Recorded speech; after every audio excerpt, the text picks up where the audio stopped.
Very good evening to all of students. कैसे हैं आप सभी लोग? मैं उम्मीद करता हूँ सभी लोग अच्छे होंगे, टॉपिक्स आपको अच्छे समझ आ रहे होंगे। फिलहाल अभी आज की क्लास में हम लोग डिस्कस करेंगे राउचीज थ्योरम। राउचीज थ्योरम को डिस्कस करने से पहले हमें कुछ इंपॉर्टेंट चीज़ों को जानना होगा, समझना होगा।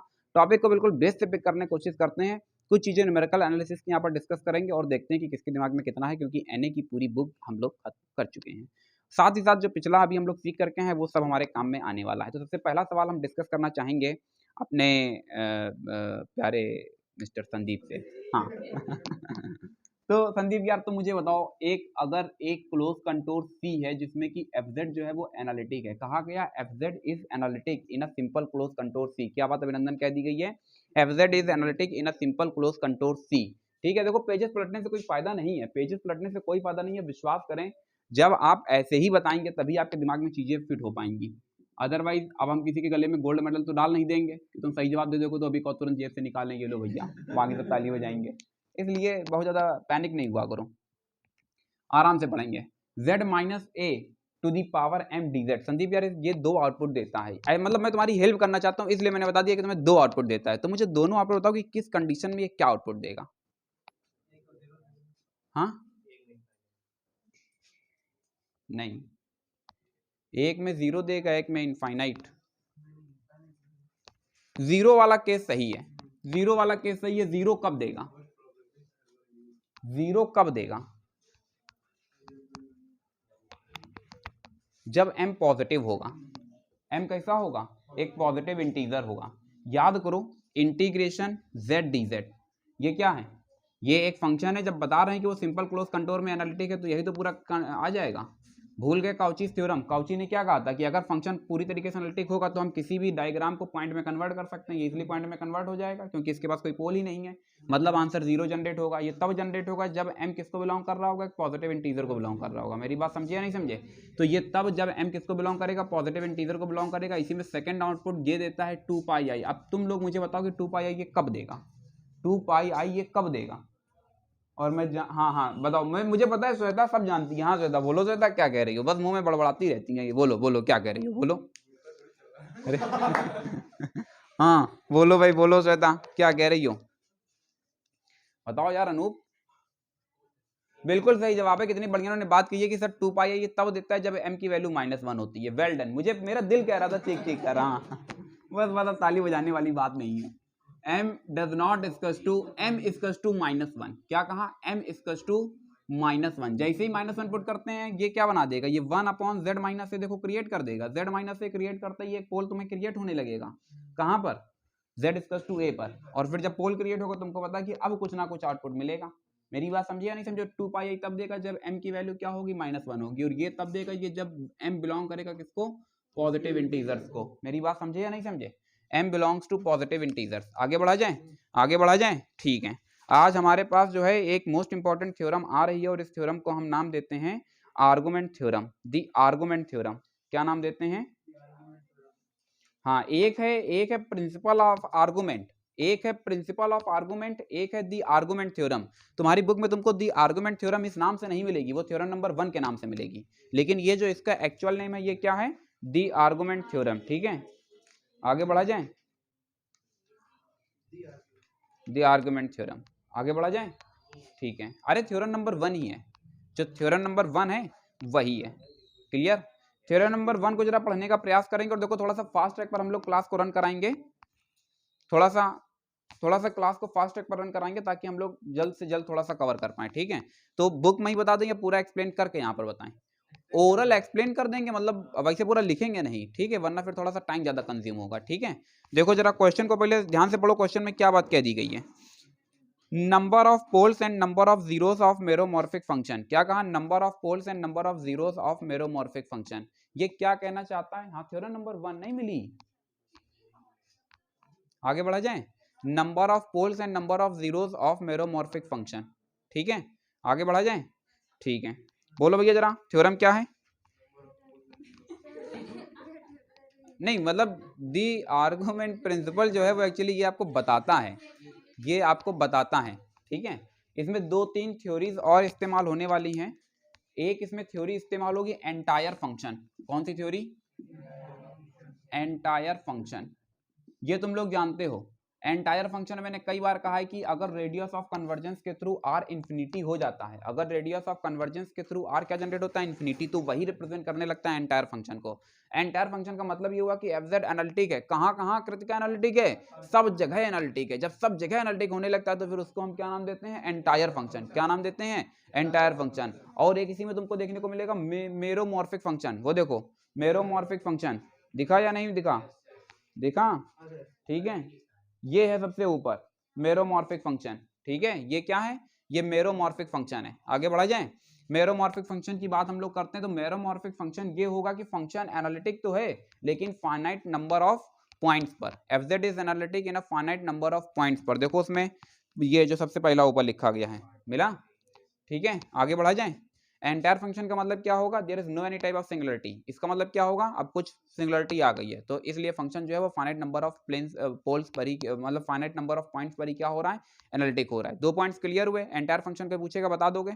एंटायर फंक्शन की बहुत सारी डेफिनेशन होती है, तुमको किससे बताया? रेडियस ऑफ कन्वर्जेंस से बताया। मेरोमॉर्फिक डेफिनेशन अभी समझ आ गई है। एंटायर फंक्शन हो गया, मेरोमॉर्फिक फंक्शन हो गया। अब हम लोग किसकी तरफ बढ़ रहे हैं? द आर्गुमेंट प्रिंसिपल की तरफ बढ़ रहे हैं। द आर्गुमेंट प्रिंसिपल तुमको बताता क्या है? ये तुमको बताता है total number of zeros and poles की इन्फॉर्मेशन देता है। ठीक है, ये पूरा बेसिक कंसेप्ट कहाँ से पिक किया जाता है? तो थोड़ा सा माहौल बनाते हैं, मौसम बनाते हैं तो अच्छे से थ्योरम तुमको समझ आएगी। मुझे कुछ बात याद आती है, दकार्त रूल। हाँ, ये हम लोगों ने सीखा हुआ है न्यूमेरिकल एनालिसिस। ढेरों वीडियोस न्यूमेरिकल एनालिसिस के मैंने बनाए और आप सभी लोगों ने अच्छे से उसको वॉच किया, मुझे बहुत खुशी हुई। अब देखना ये है, बिल्कुल सही जवाब है, बिल्कुल सही जवाब है। कितनी बढ़िया। देखिए हमारे यहाँ पर 2 लोग हैं जिन्होंने बिल्कुल सही जवाब दे दिया है, एक कीर्ति है और दूसरी मानसी है। भाई अद्भुत, बहुत बढ़िया।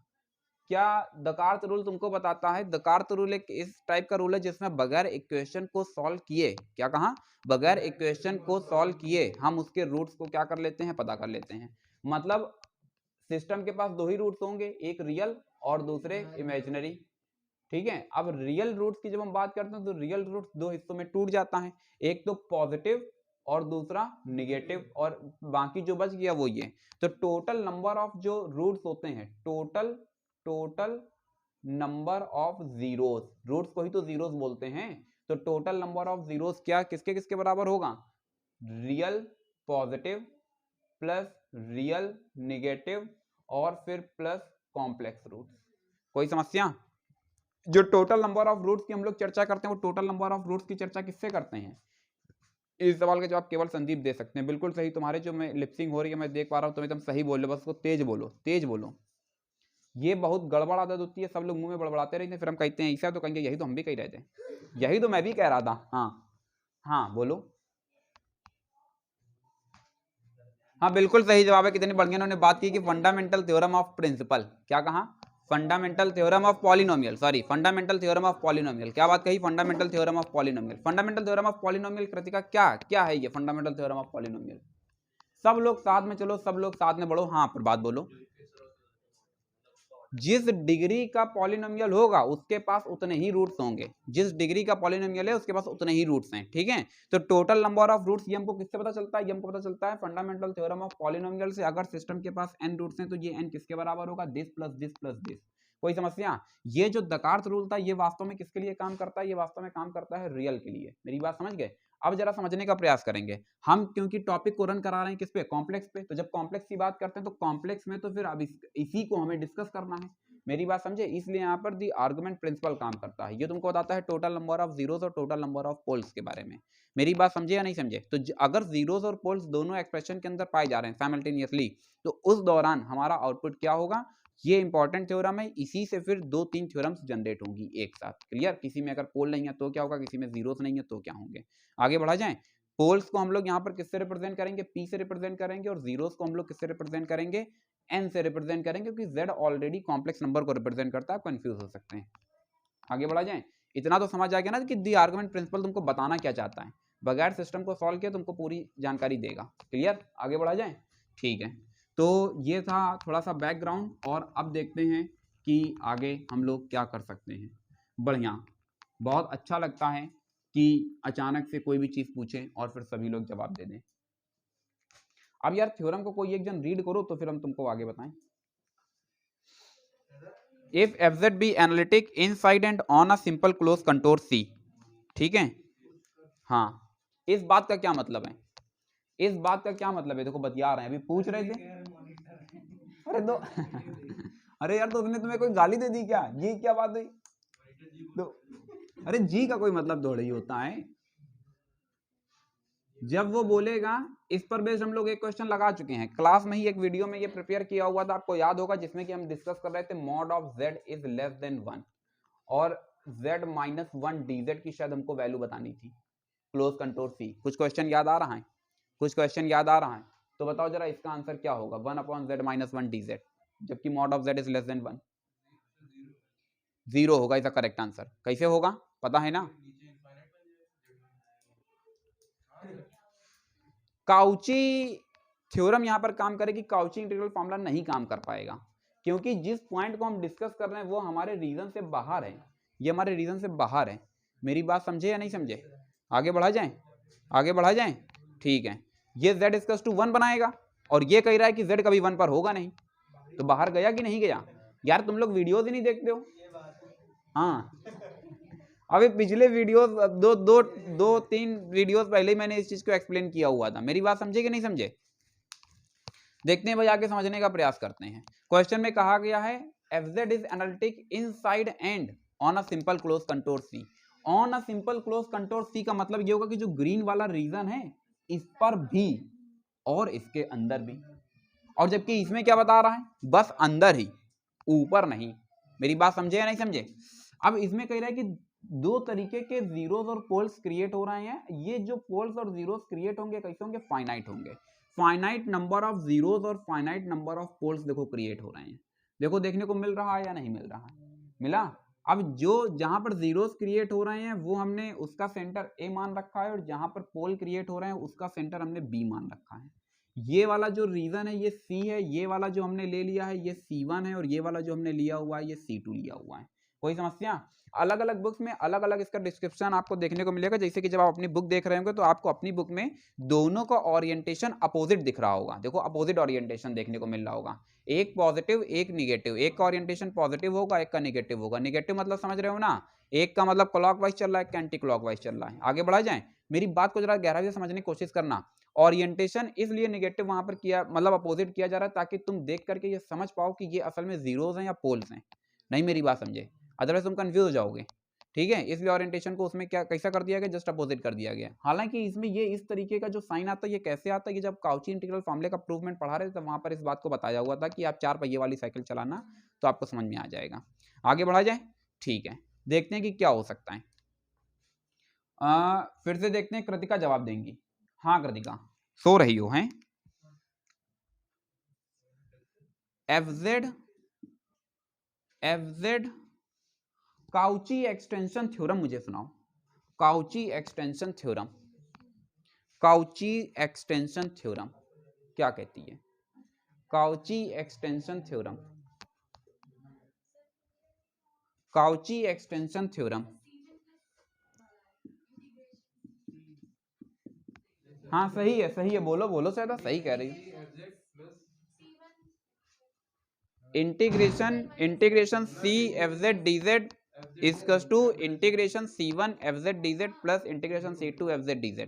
ये बात डिपेंड करते हैं कितने सी उसके अंदर जनरेट हो पा रहे हैं। मेरी बात समझे या नहीं समझे?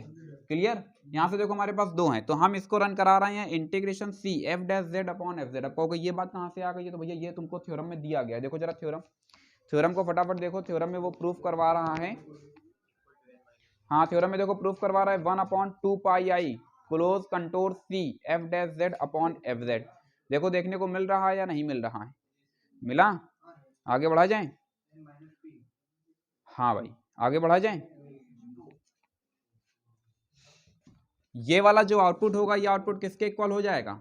एक हमने ले लिया C1 F dash Z upon FZ DZ, फिर प्लस का C2 F dash Z upon FZ DZ। कोई समस्या? ये किसकी मदद से आया है, कोई बता सकता है? Cauchy extension theorem. सबको याद आया या नहीं आया? काउची एक्सटेंशन थ्योरम, ठीक है। बुक में सीधे लिख देंगे काउची थ्योरम, तो बुक में सीधे लिखा गया है by Cauchy theorem, by Cauchy's extension theorem. अब जरा समझने का प्रयास करना, अगर हम बुक के अकॉर्डिंग दोनों ओरिएंटेशंस को अपोजिट लेते हैं, देखो बुक के अकॉर्डिंग अगर हम दोनों ओरिएंटेशंस को कैसा ले लें, अपोजिट ले लें, तो फिर क्या ये दोनों पॉजिटिव रह सकते हैं? फिर ये दोनों अपोजिट साइन पर जाएंगे, बोलो जाएंगे या नहीं जाएंगे? जबकि यहाँ पर थ्योरम के अकॉर्डिंग दोनों को कैसा लिया गया है, पॉजिटिव। इसका मतलब ये कैसे होंगे, सेम होंगे। ये जो मैं आपको पढ़ा रहा हूँ, ये मैं किस बुक से आपको पढ़ा रहा हूँ, डेविड स्नीडर की बुक से पढ़ा रहा हूँ, उसमें इसको पॉजिटिव ही रखा गया है। मेरी बात समझे या नहीं समझे? क्या है, हाँ फॉरेन ऑथर हैं, इसमें कोई अच्छी बुक है। समझने का प्रयास करते हैं भाई, समझने का प्रयास करते हैं और देखते हैं क्या हो सकता है। हमने क्या किया, पूरे एक्सप्रेशन में 2πi रन करा दिया। क्या रन कराया है, 2πi। देखो यार रेफरेंस हम बुक का इसलिए दे देते हैं ना, ताकि मतलब तुम लोगों को ऐसा नहीं लगे कि सर ने क्या पढ़ा दिया। इसलिए अधिक जानकारी के लिए आप उस बुक को एक्सेस भी कर सकते हैं। आप सभी के पास लाइब्रेरी होगी, सभी लोग। ओ क्या हो गया,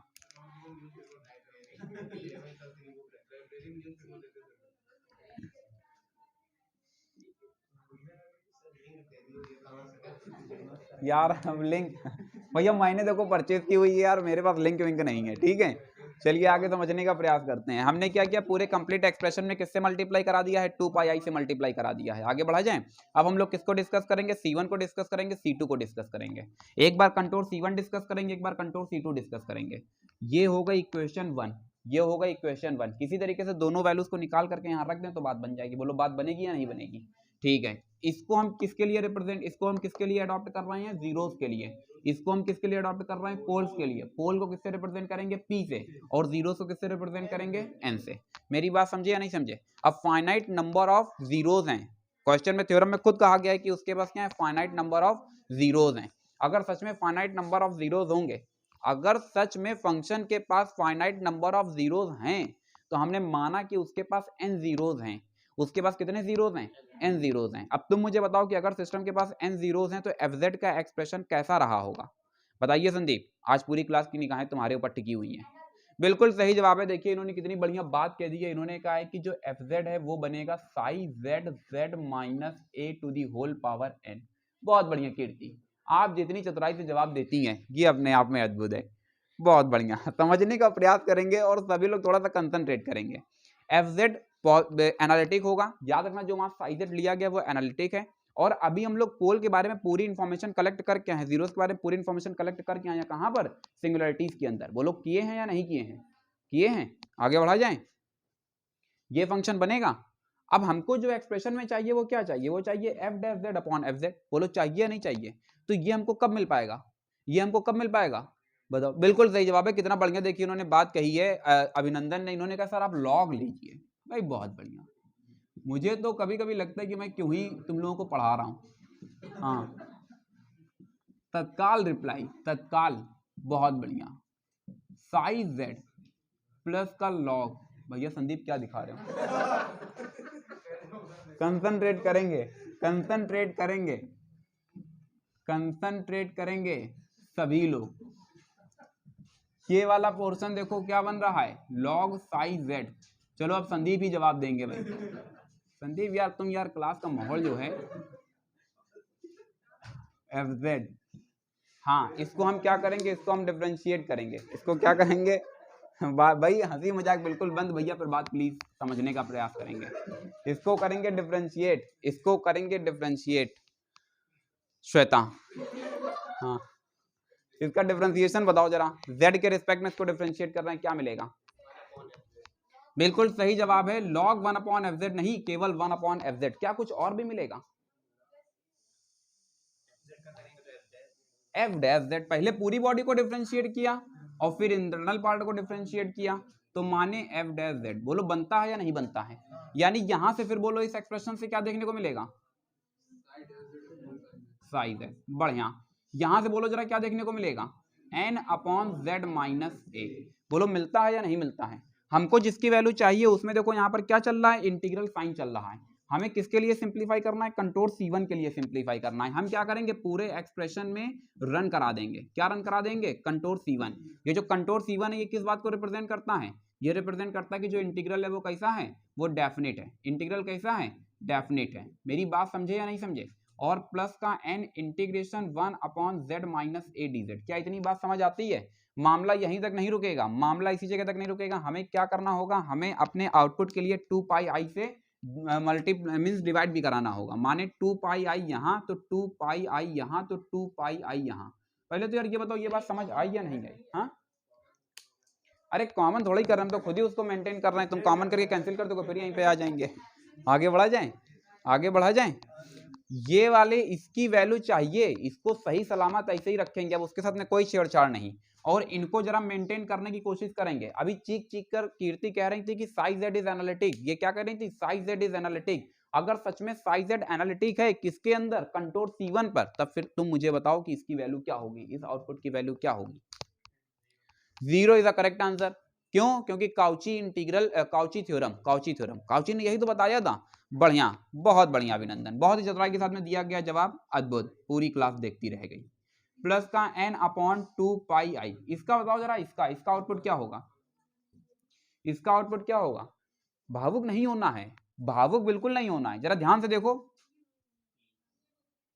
पी कहां, हाँ अनूप बोलो यार। 2 pi I is the correct answer.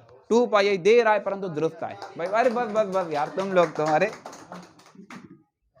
2 pi आई, हाँ तुम लोग को बहुत दिन से टॉफी नहीं बांटी है, देखते हैं 2 पाई आई से 2 पाई आई कैंसिल होगा या नहीं होगा। ये मामला समझ आ रहा है कहां से आया है, ये देखो, ये इसीलिए एक्सप्रेशन में सिंप्लीफाई करके बता दिया। देखो m = -1 पर 2 पाई आई, जबकि वो पॉइंट उसके अंदर होना चाहिए और a यहाँ पर खुद मौजूद है। यहाँ से हमको क्या देखने को मिलता है, n मिलता है। यहाँ से हमको क्या पता चलता है, 2 pi I integration contour C1 f' upon fz और साथ में dz। बोलो बनेगा या नहीं बनेगा, कोई दिक्कत, कोई दिक्कत। यहाँ तक आगे बढ़ा जाए, आगे बढ़ा जाए। ये अभी हमने सिंप्लीफाई किया, किसके लिए किया, ये हम लोगों ने जीरोस के लिए, फाइनाइट नंबर ऑफ जीरोस। अब हम किसके लिए सिंप्लीफाई करेंगे, फाइनाइट नंबर ऑफ पोल्स के लिए। When fz has finite number of poles. यार तुमको हेडिंग डालनी पड़ेगी, लिख पाओगे या नहीं लिख पाओगे, लिख लोगे। यहाँ पर तुमको लिखना पड़ेगा differentiate with respect to z, लिख पाओगे या नहीं लिख पाओगे।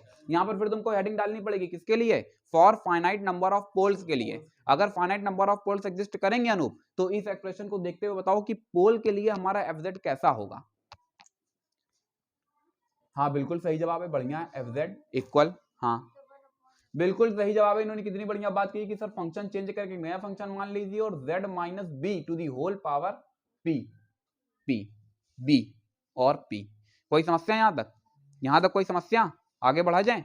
अब हम लोग क्या करेंगे, हाँ z माइनस बी है क्योंकि यही तो हमारे पास वो पॉइंट b जनरेट हो रहा है, ठीक है। तो ये क्या जनरेट हो गया, z माइनस बी। अब हमें क्या करना होगा, देखो फास्ट एक बार तुम खुद रन करा ले जाओगे, तुम्हें कोई दिक्कत नहीं होगी। हमको असल में चाहिए क्या, हमको असल में चाहिए ये C2 के लिए। यहां पर क्या जनरेट हो रहा है, f' अपॉन fz। वो तुमको तब मिलेगा जब हमें क्या लेना होगा, लॉग लेना होगा। जैसे ही हमने बोथ साइड लॉग लिया, कुछ सिंप्लीफाई होगा, कुछ कैंसिल होगा, कुछ बचेगा। यहाँ पर एक प्रॉपर्टी लग जाएगी log m minus log n। बोलो लगेगी या नहीं लगेगी। याद रखना जो फाइजेड है वो कैसा है, एनालिटिक है। एनालिटिक है या नहीं है, सॉल्व कर दें क्या। अरे यार तुम लोग log fz equals to log phi z minus का p log z minus b। बस 2 मिनट का समय लेंगे फिर क्लास ओवर करते हैं। यहां से देखो जरा, यहां से तुमको क्या देखने को मिलेगा, 1 अपॉन fz और साथ में क्या पता चलता है, f'z। बोलो मिलता है या नहीं मिलता है। इस एक्सप्रेशन से क्या मिलता है, five dash z upon five z। इस एक्सप्रेशन से हमें क्या देखने को मिलता है, इस एक्सप्रेशन से माइनस का p upon z minus b। बोलो बनेगा या नहीं बनेगा, बन जाएगा। मेंटेनेंस के लिए हमको किसकी रिक्वायरमेंट है, 2 पाई आई और साथ में इंटीग्रल साइन। हमें क्या करना चाहिए, इसी पर इंटीग्रल साइन रन करा देना चाहिए dz, इसी पर इंटीग्रल साइन रन कराना चाहिए dz और इसी पर रन कराना चाहिए इंटीग्रल साइन। भैया बातचीत बिल्कुल बंद रखेंगे, C2 और C2। कोई समस्या। 2 पाई आई 1 अपॉन 2 पाई आई मेंटेनेंस के लिए, 1 अपॉन 2 पाई आई मेंटेनेंस के लिए, 1 अपॉन 2 पाई आई। बोलो बनता है या नहीं बनता है, बन जाता है। फाइजेड कैसा है, फाइजेड कैसा है, फाइजेड एनालिटिक है। अच्छा इसे इसलिए रखा जा रहा है क्योंकि अगर उसके पास जीरोस या पोल्स क्रिएट होंगे तो फिर माहौल थोड़ा सा गड़बड़ होने लगेगा। इसलिए यहाँ पर भी जब जीरोस की बात करें तो फाइजेड को कंप्लीट एनालिटिक लिया गया था। यहाँ पर फाइजेड कैसा होगा, कंप्लीट एनालिटिक होगा। उसके बाद फिर ये वाला आउटपुट क्या तुमको देगा, 0 देगा, काउची थ्योरम लग जाएगी। और ये वाला आउटपुट तुमको क्या देगा, 2 पाई आई देगा, बढ़िया। तो जो सिंप्लीफाई करने के बाद मिला वो क्या मिला, तो दोनों वैल्यूज आएंगे, दोनों वैल्यूज उठा करके कहाँ रखेंगे, इक्वेशन 1 में। जैसे इक्वेशन 1 में हमने रखा तो इक्वेशन 1 में हमको देखने को मिलता है n माइनस पी। मेरी बात समझे या नहीं समझे, ये क्या आया एन माइनस पी, ये क्या जनरेट हुआ है, N minus P N two pi I N minus P contour C. कोई समस्या? अब ये तो अभी सिंगल एक एक की बात हुई, अब हम ऐसा अडॉप्ट करते हैं, ऐसा मान लेते हैं, अज्यूम कर रहे हैं कि ये इतने ही नहीं, ये बहुत सारे हैं, ढेरों पोल्स क्रिएट हो रहे हैं, ढेरों जीरोस क्रिएट हो रहे हैं, देख रहे हो भैया तुम लोग, बहुत ज्यादा हो गए हैं, बहुत ही ज्यादा हो गए हैं। इसलिए इन सबको डिस्कस करने के लिए हमको क्या करना होगा, हमको इसमें समेशन रन कराना होगा। क्या कराना होगा, समेशन रन कराना होगा। जैसे ही समेशन रन कराओगे तो ये जो स्मॉल एन है वो तब्दील हो जाएगा कैपिटल एन में, और स्मॉल पी तब्दील होगा कैपिटल पी में। और बुक में अब तुम देखो, तुमको capital N minus capital P दिख रहा होगा, नहीं समझे? कैपिटल एन किसको बता रहा है, बहुत सारे नंबर ऑफ पोल्स को बता रहा है, मैं जीरोस को, एन नंबर ऑफ जीरोस और पी नंबर ऑफ पोल्स। बोलो ये थ्योरम कर पाए या नहीं कर पाए? हो गया, बढ़िया। अगर इसी में अगर किसी एक्सप्रेशन के पास पोल नहीं होगा, अगर किसी एक्सप्रेशन के पास क्या नहीं है, तो पी जीरो हो जाएगा। किसी एक्सप्रेशन के पास जीरोज नहीं है, एन जीरो हो जाएगा। मेरी बात समझ गए? तो अब इस पर बेस्ड जो क्वेश्चंस हैं वो आप लोग घर में जाकर के खुद लगा सकते हैं। मानसी करेंगे अभी बता दीजिए, घर में समय नहीं है। चलो बस ये वाला प्रॉब्लम नंबर 2 देखो, प्रॉब्लम नंबर 2 यार तुम ही लोगों के लिए कर रहे हैं, किसके लिए कर रहे हैं, अपने लिए कर रहे हैं क्या हैं? कोई हमारे गले में भी आके गोल्ड मेडल डाल देगा, किसके लिए कर रहे हैं? चलिए, कृतिका हैं जो मेरी बातों को केवल समझती हैं। चलो भाई, थैंक यू कृतिका, आप इतना कंसीडर करती हैं। प्रॉब्लम नंबर 2 भैया देखो, प्रॉब्लम नंबर 2 किस डिग्री का पॉलिनोमियल है? 5 डिग्री का पॉलिनोमियल है। क्या इसके पास कोई पोल है? जीरोज हैं, तो p की वैल्यू क्या हो गई, और n की वैल्यू 5। अरे जब 5 डिग्री का पॉलिनोमियल तो 5 उसके पास जीरोज होंगे, कॉम्प्लेक्स में चल रहे हैं तो कोई टेंशन वाली बात ही नहीं है। यहाँ रख दिया 5, ले 2 से मल्टीप्लाई करा दिया, 5 दूनी 10। देखो आंसर आ जा कि नहीं आया? हाँ, तो अब तुम अब ये बताओ, इस तरह के छोटे छोटे क्वेश्चन तुम लोग एकदम लौटने लगते हो जमीन में, कहीं तो नहीं नहीं नहीं आगे बढ़ा जाए। हाँ ठीक है, तो अभी भैया क्या करना है, अभी ये करना है कि इस थ्योरम को पूरा कंप्लीटली सॉल्व करना है, और साथ ही साथ तुमको घर में जाकर के इस पर बेस्ट क्वेश्चंस भी लगाने हैं। फिलहाल आज के लिए बस इतना ही रखते हैं, मिलते हैं फिर किसी नेक्स्ट क्लास में कुछ न्यू प्रॉब्लम्स के साथ में। Thank you so much to all of you and as always, may God bless you all.